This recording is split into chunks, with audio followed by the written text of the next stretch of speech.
الحمد لله رب العالمين والعاقبة للمتقين والصلاة والسلام على سيد الأنبياء والمرسلين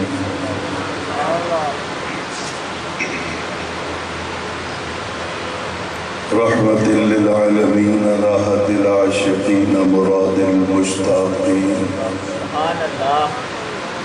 سيد الأنبياء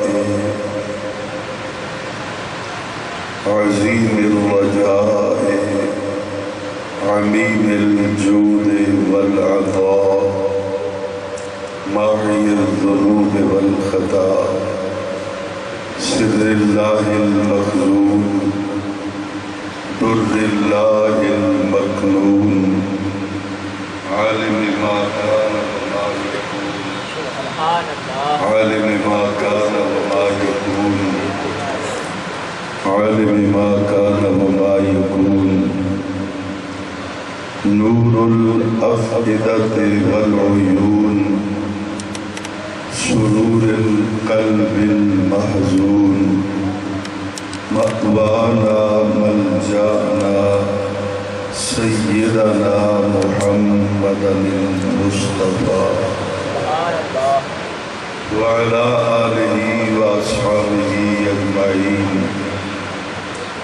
أما بعد فقد قال الله تبارك وتعالى في كلامه الكريم أعوذ بالله من الشيطان الرجيم بسم الله الرحمن الرحيم فلما فصل طالوت بالجنود قال إن الله مبتليكم بنهر فمن شرب منه فليس مني ومن لم يطعمه فإنه مني صدق الله العظيم وبلغنا رسوله النبي الكريم الأمين ونحن على ذلك لمن الشاهدين والشاكرين والحمد لله رب العالمين صلوا وسلموا على النبي الكريم الصلاة والسلام عليك يا رسول الله الصلاة والسلام عليك يا حبيب الله الصلاة والسلام عليك يا رحمة للعالمين وسلم عليك وعلى آلك وأصحابك يا شفيع المذنبين الصلاة والسلام عليك يا جد الحسن والحسين وسلم عليك وعلى آلك وأصحابك يا نبي الحرمين ويا إمام القبلتين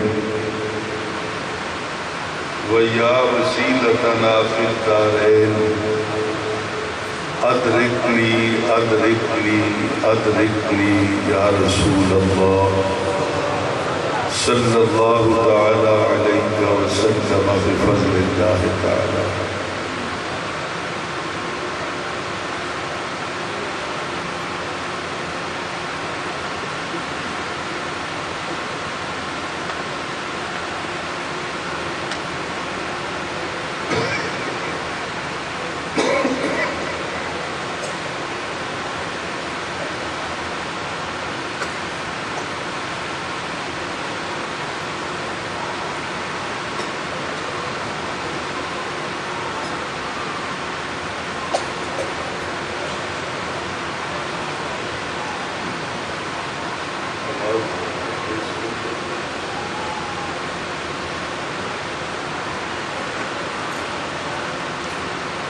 زیب محفل صدر مجلس قافلہ سالار اہل سنت میر کاروان اہل محبت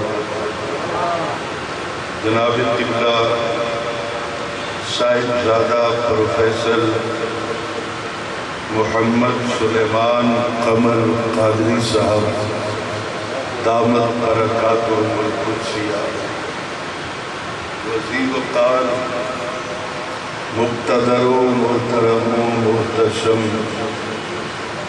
پیران عظام علماء ذی وقار نعت خوانان ذی قدر و معزز سامعین و حاضرین کرام، السلام علیکم۔ قبل اس کے کہ انتہائی مختصر وقت میں اپنی معروضات جناب کی سماعتوں کی نظر کروں، دل سے دعا کیجیے کہ خلاق عالم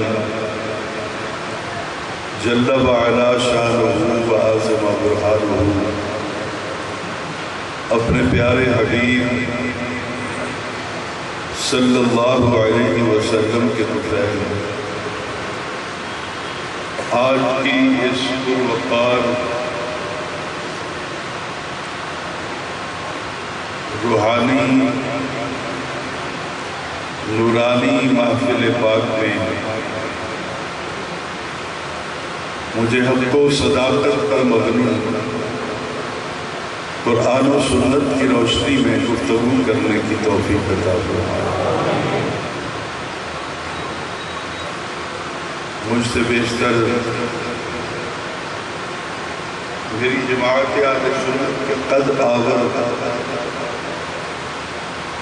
جن کا تعلق بھی بڑے گھرانے سے ہے، انہوں نے منظوم انداز میں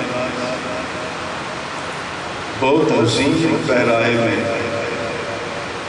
عظمت سرکار رسالت پاک صلی اللہ علیہ وسلم اور پھر اہل بیت اطہار کی عظمت کو آپ کے سامنے بیان کیا۔ یقیناً آپ کے دلوں کو ایک نور کی روشنی عطا ہوئی ہوگی،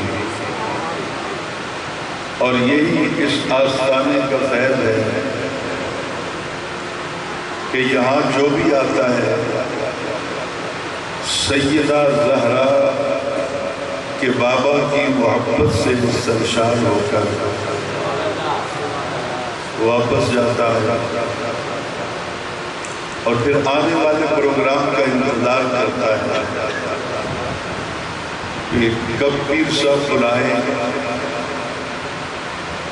اور ہم وہاں جا کر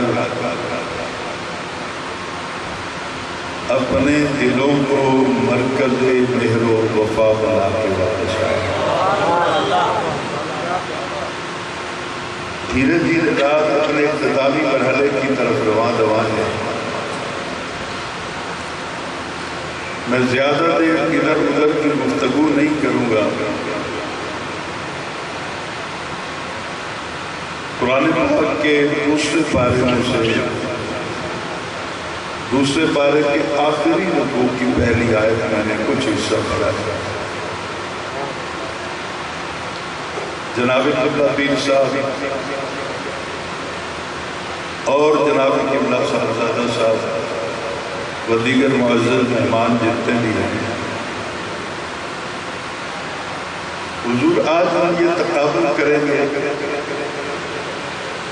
کہ پانی کا امتحان کربلا میں پہلی بار ہوا تھا یا قرآن پاک اپنے صفات پر کسی اور نہر کا بھی تذکرہ کرتا ہے۔ جو سننے والے ہیں وہ مجھے ان کی آواز میرے تک پہنچنی چاہیے تاکہ محفل کا حسن برقرار رہے۔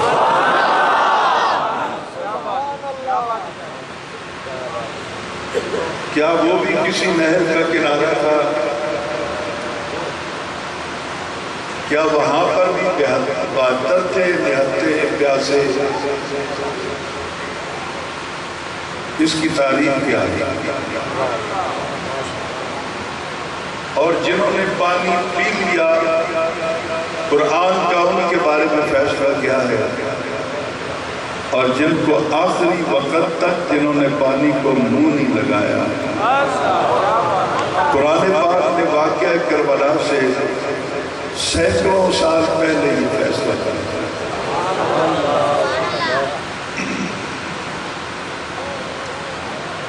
حضور والا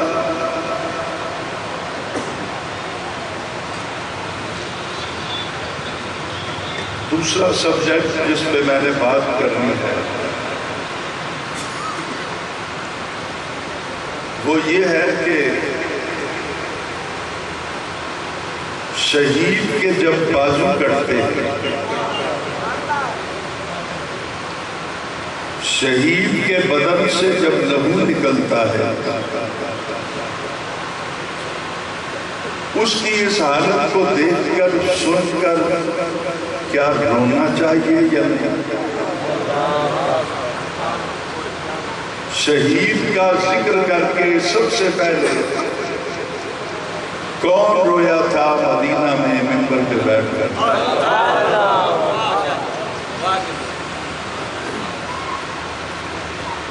حضور اتفاق ایسا ہے کہ پانی پہلے بھی بند کیا گیا، وہاں بھی ایک نہر کا ذکر تھا، اور کربلا میں بھی بند ہوا، یہاں بھی ایک نہر کا ذکر ہے۔ اسی طرح اس نہر کے کنارے پر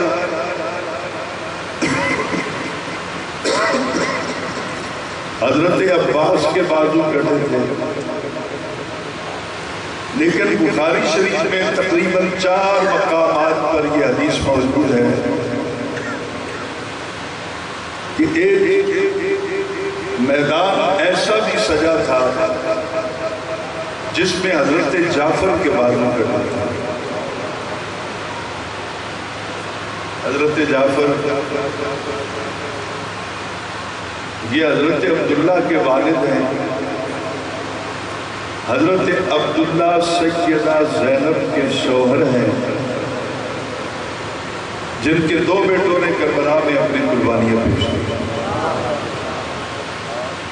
اس جنگ کا نام ہے حضرت، حضور خود نہیں گئے تھے، صحابہ کو بھیجا تھا، تو پتہ چلا کہ بازو کٹنے کی تاریخ یہ ثابت کرتی ہے کہ حضور تنہا بھیج کر کوئی منظر دکھانا چاہتے ہیں۔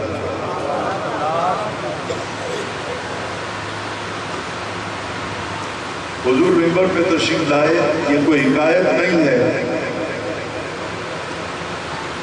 حضرت علامہ پروفیسر پیر محمد سلیمان قادری صاحب دعوت برکاتہ القدسیہ جاہل پیروں میں سے نہیں ہے، باقاعدہ ایک مسترد عالم دین ہے، اور بخاری شریف کی یہ روایت ہے آپ کی نظر سے گزری ہوگی۔ حضرموت کے مقام پر جنگ شروع ہوتی ہے، حضور مدینہ میں منبر پہ بیٹھ گئے، خطبے کی تکمیل ہو گئی، اس کے بعد آپ نے سب کو چھوڑ دیا اور مدینے میں بیٹھ کر ہزاروں میل دور حضرموت کے میدان میں جو جنگ ہو رہی تھی اس کے منظر کو بیان کرنا شروع کر دیا۔ آپ بتاتے رہے کہ اب جھنڈا حضرت جعفر کے ہاتھ میں ہے، ان کا ایک بازو کٹ گیا ہے، انہوں نے جھنڈا دوسرے ہاتھ میں لے لیا ہے، ان کا دوسرا بازو بھی کٹ گیا ہے، قریب ہے کہ جھنڈا نیچے گر جاتا، علم نیچے گر جاتا۔ حضرت زید نے آگے بڑھ کر اس کو پکڑ لیا، جعفر شہید ہو گئے۔ حضرت زید شہید ہوئے تو نبی پاک نے پھر اگلا جو علم بردار بنے حضرت عبداللہ ابن رواحہ، ان کا ذکر کیا کہ اب جھنڈا انہوں نے پکڑ لیا۔ میں نہیں کہتا، نہ ہی حضور قبلہ خواجہ محمد سلیمان قادری فورس کر کے منوانا چاہتے ہیں۔ بخاری کو آپ نہیں پڑھتے ہیں، ہم بھی پڑھتے ہیں۔ اگر امام بخاری کی اس روایت پر تمہارا دل ٹھہر جائے تو الفاظ پڑھ کے بتا دینا کہ حضور بیان کر رہے تھے اور ساتھ ساتھ کیا کر رہے تھے؟ عیناہ تذرفان، حضور کی آنکھوں سے آنسو نہیں نکل رہے تھے، تو پتہ چلا شہید کا ذکر کرنا بھی سنت رسول ہے اور شہید کے یاد میں آنسو بہانا بھی سنت رسول ہے۔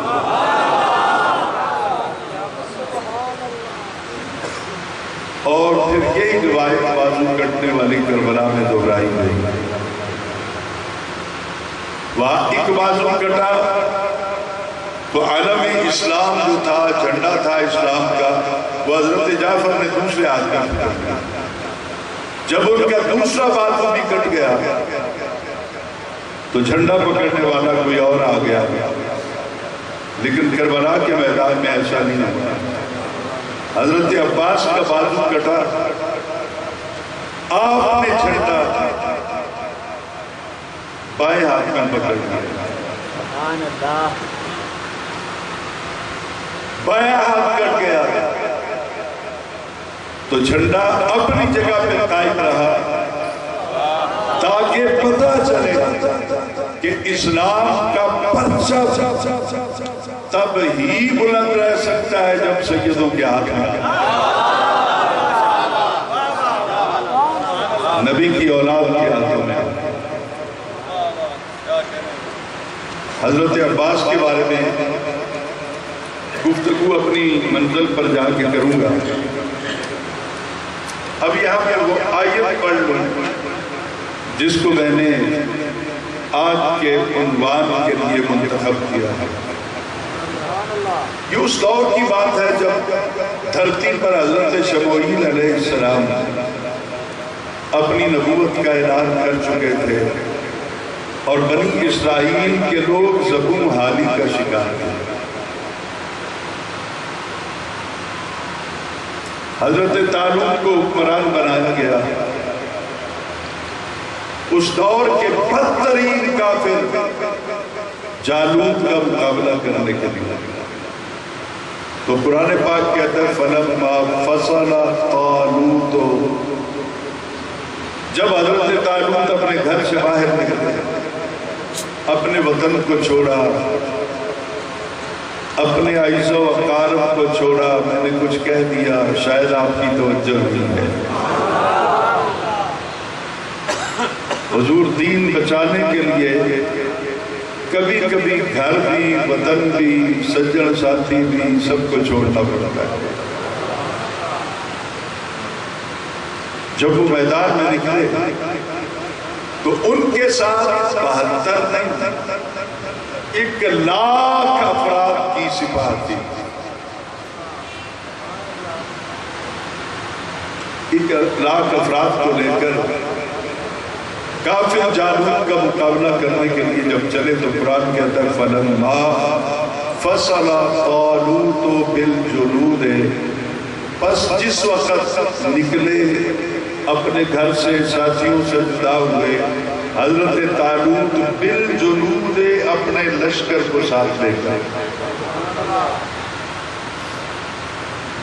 جیسے ہی لشکر چلا تو خلاق عالم نے آغاز میں ہی لشکر کو بتا دیا کہ قالا، فرمایا ان اللہ، بے شک اللہ تعالیٰ نے مبتلیکم بنہر، ٹوڑتا پہ ہو پر اللہ تعالیٰ نے رستے سے کنار آنی ہے تو دے ہوتے تو انو ازمان ہے۔ ایک نہر کے ذریعے، نہر میں پانی ہوتا ہے، اس پانی کے ذریعے اللہ تعالیٰ نے تمہیں آزمانا ہے۔ آج جتنے بھی اس آستانے کے غلام یہاں پہ تشریف فرمائے، اللہ تعالیٰ زندگی دراز میں پیر صاحب کو اور ان کے اعز و اقارب کو، جو اس دور اور فتن کے اندر بھی کسی سے ڈرتے نہیں ہیں، ذکر رسول ہو تو یہ سینہ تان کے کرتے ہیں، ذکر آل رسول ہو تو تب بھی یہ سینہ تان کے میدان میں کھڑے ہوتے ہیں، ذکر اصحاب رسول ہو تو تب بھی ان کی مثال مجھے نہیں ملتی۔ لشکر چل پڑا، گرمیوں کے دن تھے، ایک نہر کے کنارے سے لشکر گزرنے لگا، پیاس کی شدت غالب آنے لگی۔ اللہ تعالیٰ نے اسی وقت حکم دیا اپنے نبی حضرت شموئیل علیہ السلام کو کہ انہوں آگوں کہ پانی نہیں پی۔ یہ امتحان کا پیپر آ گیا۔ قال ان اللہ مبتلیکم بنہر، اللہ نے کہا کہ میں نے تمہیں ایک نہر کے ذریعے آزمانا ہے۔ اب شدت کی تپش تھی، پاؤں چل رہے تھے، جسم جھلس رہے تھے، ہر خشک ہو رہے تھے، لیکن مالک نے کہا پانی نہیں پیا۔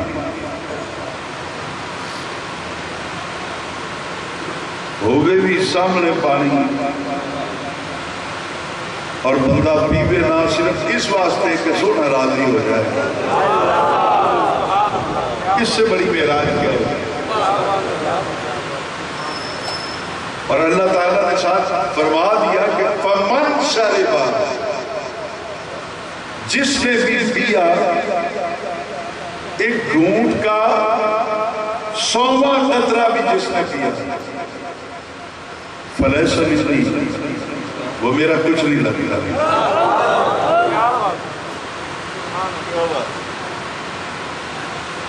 ومن شربا منہ،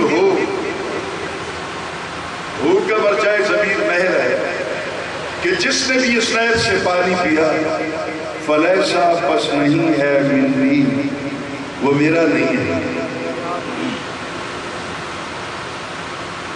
وَمَنْ لَمْ يَطْعَمْهُ فَإِنَّهُ مِنِّي، جڑا بھامے مردہ بھی پیا ہو گئے، پیاس کی شدت سے تڑپ بھی رہا ہوا، اور جس نے پانی کو دیکھا بھی نہ، تڑپ بھی نہ کی، فَإِنَّهُ مِنِّي، کوئی میرا ہے۔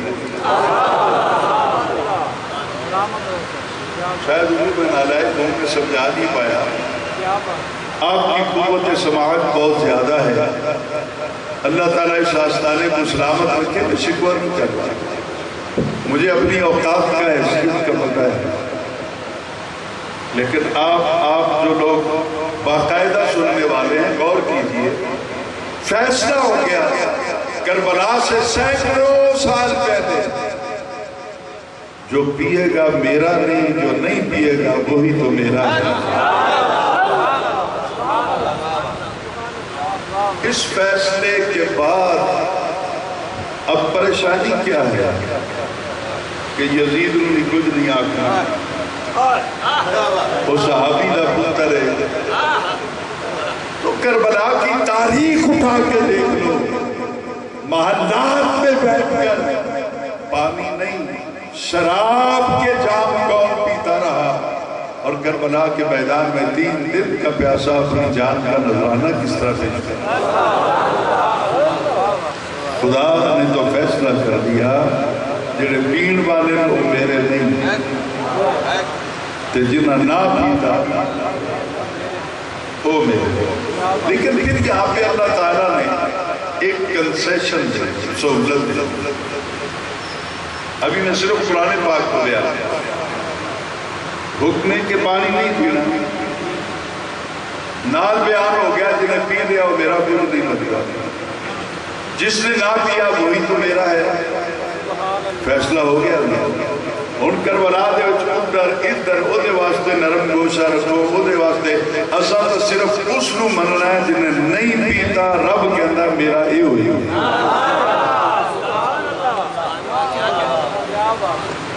لیکن کربلا کے مسافروں میں اور حضرت طالوت کے لشکر میں جو 1,00,000 افراد پر مشتمل تھا، 72 نہیں، 1,00,000 جری نوجوان، بچے نہیں تھے، نہ اس لشکر میں کوئی اصغر جیسا تھا نہ اکبر جیسا تھا۔ ارزم پہلوان کو کہا گیا کیا حسین کے لشکر کے سپاہیوں میں یا بالکل ینگ آ رہے ہیں اور ہم ان کا مقابلہ نہیں کر پا رہے، تینوں کڑے دن واسطے پانے تیرے ہوتے گورنمنٹ کتنا خرچہ کر، نکلو باہر اور حضرت قاسم کا مقابلہ کرو۔ وہ نشے وچ مخمور، وال کھلے ہوئے، بدمست ہاتھی کی طرح جھومتا ہوا اپنے خیمے سے نکلا اور سامنے میدان میں نظر پڑی تے حسنی شیر کھڑا ہے، امام حسن کا بیٹا نظر پڑی نا تو شراب کے نشے میں وہ سب کچھ سن گیا، اس نے کہا اے جنال میرا مقابلہ کروا دیا، لیکن ایک گل ہے وہ تعلیم نے سمجھے ہوتے پڑھی ہے کہ پتہ نہیں تو نشے چاہ گیا یا بہت کے آ گیا یا غصے چاہ گیا، آخر کچھ اور سی جو نکلے گیا کہ ایدہ میرا بھلا مقابلہ بن جائے، مینوں ایدے ہتھوں مروانے دور سے ہو۔ پھر اس نے سوچا کہ میں نے کیا کہا، اس نے اپنے چھوٹے بیٹے کو بھیجا کہ جنال تے وہی کافی۔ آپ نے میں وہ پورا منظرنامہ عرض نہیں کر سکوں گا، میں صرف چند ٹچ دوں گا، میں نے بہت آگے بڑھا۔ آج آپ سے کچھ نئی باتیں واقعات کو کربلا کے آپ سنتے ہی رہتے ہیں، ان واقعات سے نتائج کیا اخذ ہوتے ہیں وہ دیکھتے ہیں۔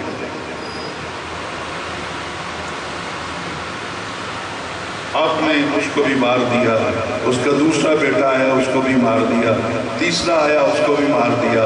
اب بڑے بیٹے سے حضرت نے کہا کہ تم جاؤ، تیرے 3 بھائی اس نے مار دیا، تیاری کرو۔ تاریخ بڑی بے رحم ہوتی ہے، مورخ کا قلم بڑا بے رحم ہوتا ہے۔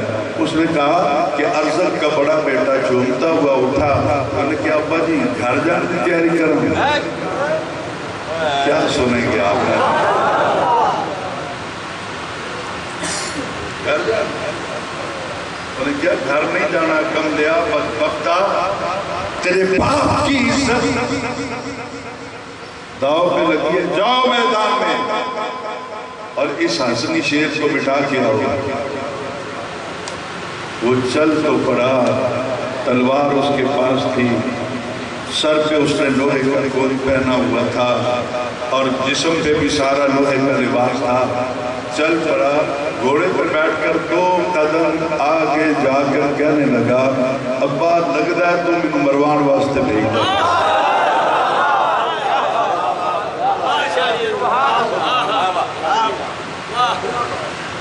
تھوڑی دیر کے بعد اس کا لاشا بھی اسد پہلوان کے پاس پہنچ گیا۔ اس وقت عمر ابن سعد نے اور شمر خبیث نے،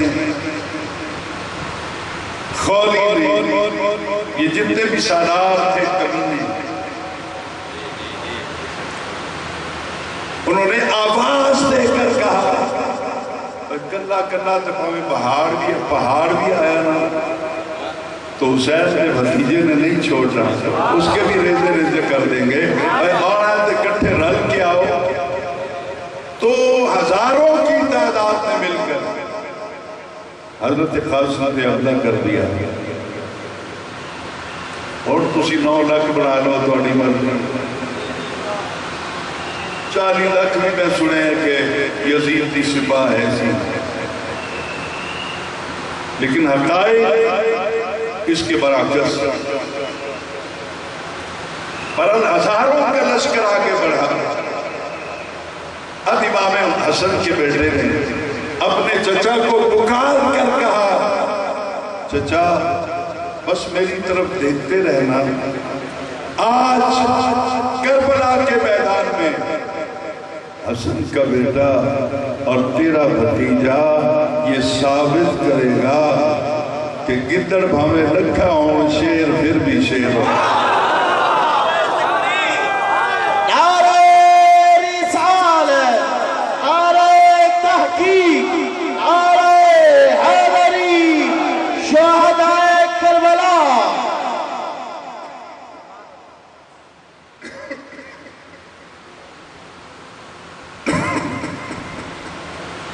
تو وہاں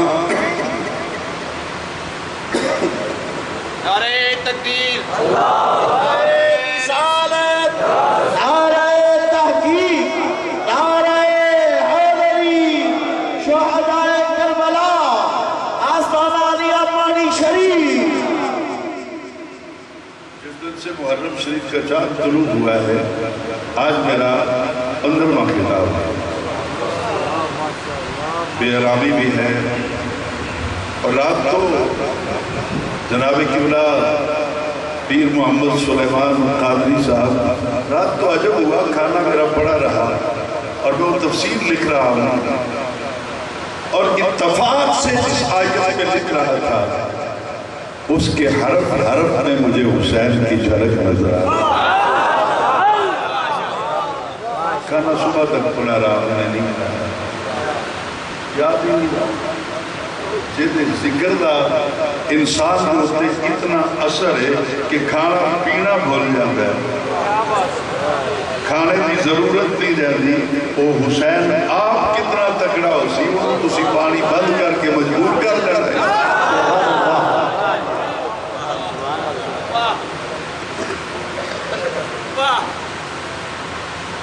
میدان میں صفے ماتم بچھی حسین والے نہیں یزید نے کتے آ گئے پاس.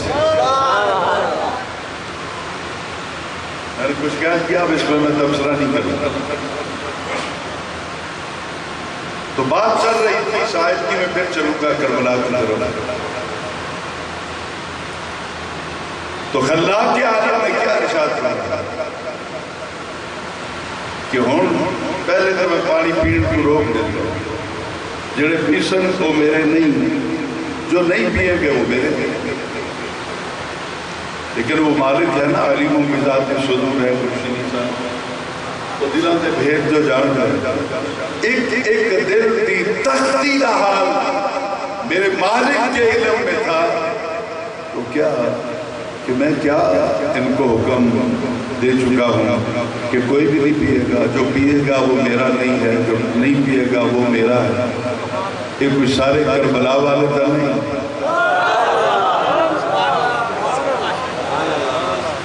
آپ کے سننے کا ذوق آ گیا تو پتہ نہیں آج میں کیا بیان کر رہا ہوں.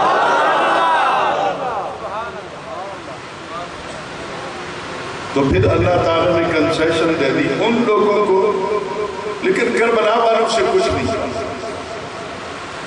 بلکہ کربلا میں تو جب فرات پر پہرے لگ رہے تھے حضرت عباس آئے. حضور میرے ورگے تھوڑے غلام ہوئے ایک کتے پہرے لگ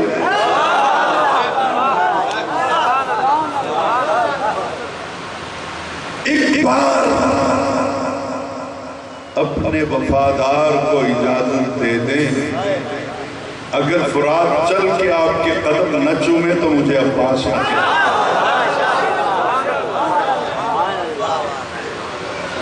حضرت امام حسین مسکرائے. آپ فرمایا تم میرے باپ کا خون ہے.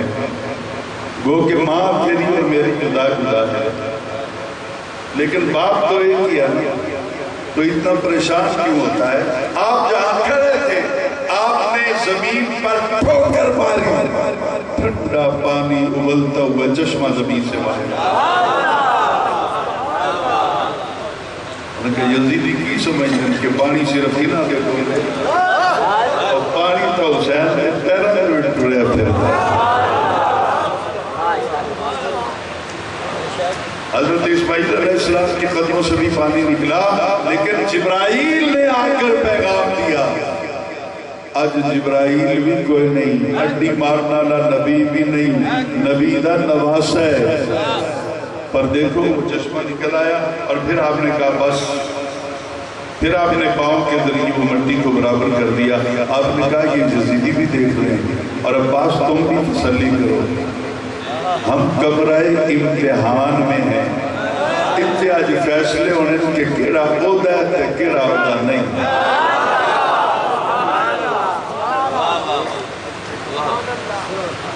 ہم امتحان دینے کے لیے آئے. کہتے ہیں نا کہ حضرت علی کیوں نہیں آئے بچانے واسطے, بڑے نعرے لاتے ہو مولا مولا علی مولا علی. اب پچھلے دنوں میں نے کتاب سنا, آپ نے بھی سنا ہوگا, آپ بھی پورے وطن عزیز اور بیرون ملک سے بھی افراد کے ساتھ وابستہ رہتے ہیں. ان لوگوں نے مولا علی دے معنی لبنے شروع کر دیا. مولا کس کو آخر, امام فخر الدین رازی نے کیا معنی کیا, سید محمود آلوسی بغدادی نے کیا معنی کیا, اسی طرح مفردات کے اندر امام راغب کیا کہتے ہیں. وہ تلاش کرتے پھرتے ہیں کہ کسی طرح مولا کا وزن کم کریں, لیکن قیامت تک تیری اوقات نہیں ہے, کیونکہ نبی نے ہاتھ سے چاہت تو پا کے فرمایا من کنت مولا.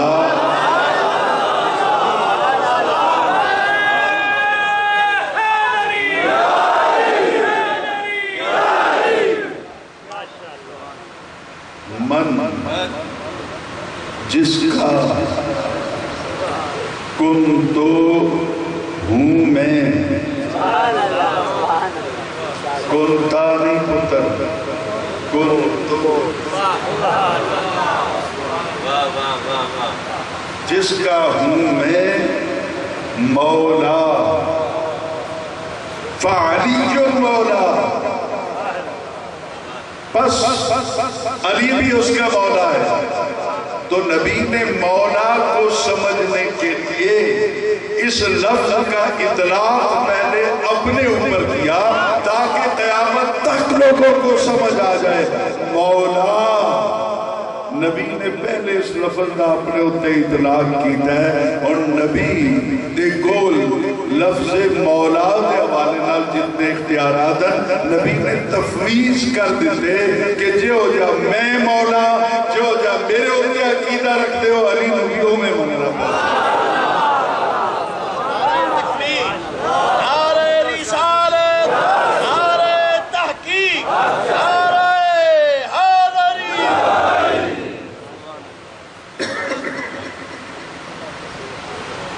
صبح صبح ایک دن حضرت علی نے اپنے غلام کمبل کو بلایا. جو ہے سر لطیف محفل, آپ نے مولا علی کو پڑھا دن بہت رات میں.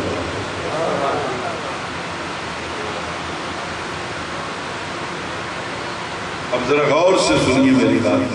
رات لنگ گئی, نماز فجر کے بعد مولا کائنات نے اپنے غلام کو بلایا اور فرمایا ایویں سیدھا ٹریا جا, اگوں فلاں گلی دے وچ ایویں مڑ جائی, گھر گھڑتا جاویں 2 3 4 5, جڑا 6واں گھر ہے اودا بوہا کھڑکاویں. رات ساری میاں بیوی لڑتے رہ گئے.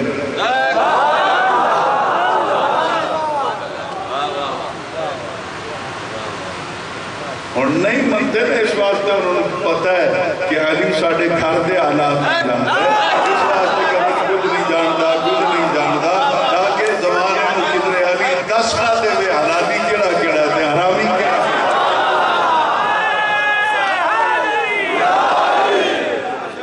سارے ہاتھ اٹھا کے چمن چمن کلی کلی, نگر نگر کلی کلی, نگر نگر کلی کلی. علی علی علی علی حیدری. اب غور کیجئے کہ جو بات میں کہنا چاہتا ہوں, کیا حضرت علی رات انہوں نے گھر مہمان بنے ہوئے ہیں؟ علی اپنے بستر پر ایک حوالہ دیتا چلا کہ ہجرت کی رات نبی پاک نے حضرت علی کو اپنے بستر تے لٹایا. جڑے نال گئے انہوں کا بھی بڑا مقام ہے, جنہوں بستر تے لٹایا وہ بھی بڑا مقام ہے. اور کہا کہ میں اس لیے چھوڑ کے جا رہا ہوں کہ علی میرے بعد میرا امین ہے. نہیں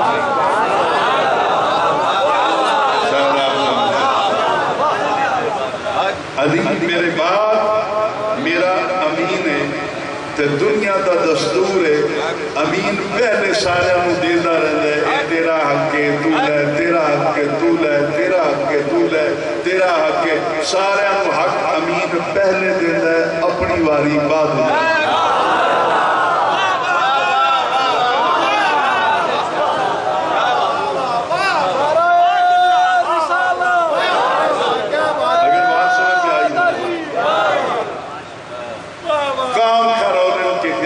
بلا فصل فلائیں فلائیں فلائیں. نبی نے تو مدینہ میں آنے سے پہلے علی کو امین بنا دیا. یا امین کہنا چھوڑ دے یا خلافت کے بلا فصل چھوڑ دے.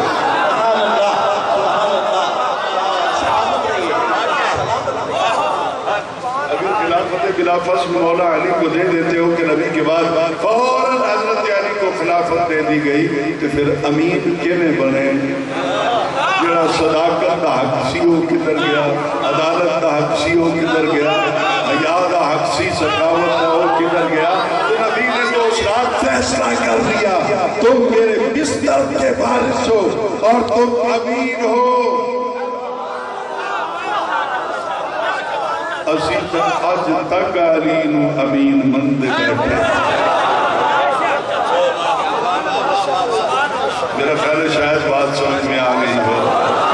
کچھ دنوں کے بعد سمجھ میں آ جائے